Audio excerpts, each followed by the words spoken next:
So now that you have your full set of goals, beautiful with a nice present tense and a deadline, you may find while you were writing them, or even when you were starting to see your vision, you found yourself maybe starting to glitch. That there were things around it that felt a little challenging, and you were like, I don't know if those things can really happen.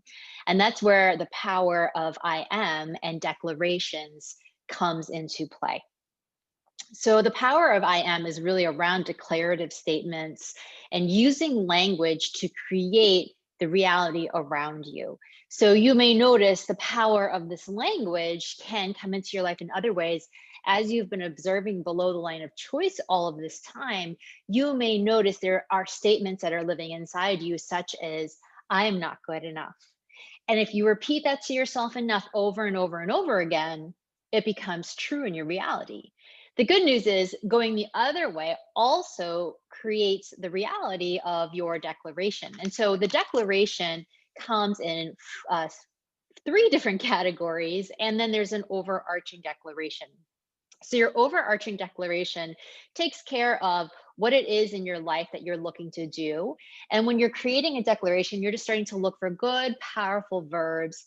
I allow, I am, I choose, I create, I see, I sense, and using those words to create an overarching declaration that gives you a backdrop to start to test your goals against, to start to test your vision.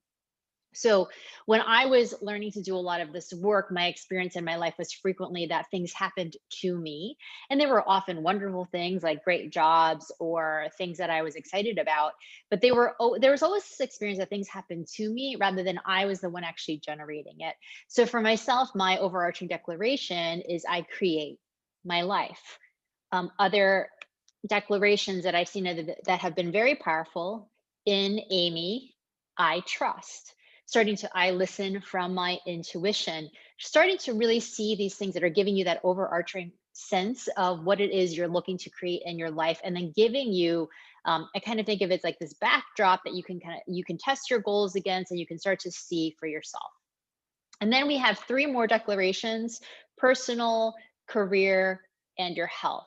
And the reason we have all of these is because within each of these goals, it's important for us to also at that time start to create within that as well. So I want you to also start to look at what would your personal goal, your personal declaration be, your career declaration, as well as your health. And again, you just do the same thing again. You might actually start by looking at your goals or at your vision and seeing where you're glitching a little bit, and then starting to listen for the word. Remember, power comes from wholeness. Everything comes from being 100%. You feel that spark move through your body is when you'll know you've hit the exact right declaration for you. And this is where declarations are very distinct from ones you may see out there in the world. And this is going to be particular and unique to you. And it's a declaration that is specially made for you. So we'll be working on those this week. So just start to now look for yourself to start to create, what is it? What is my declaration?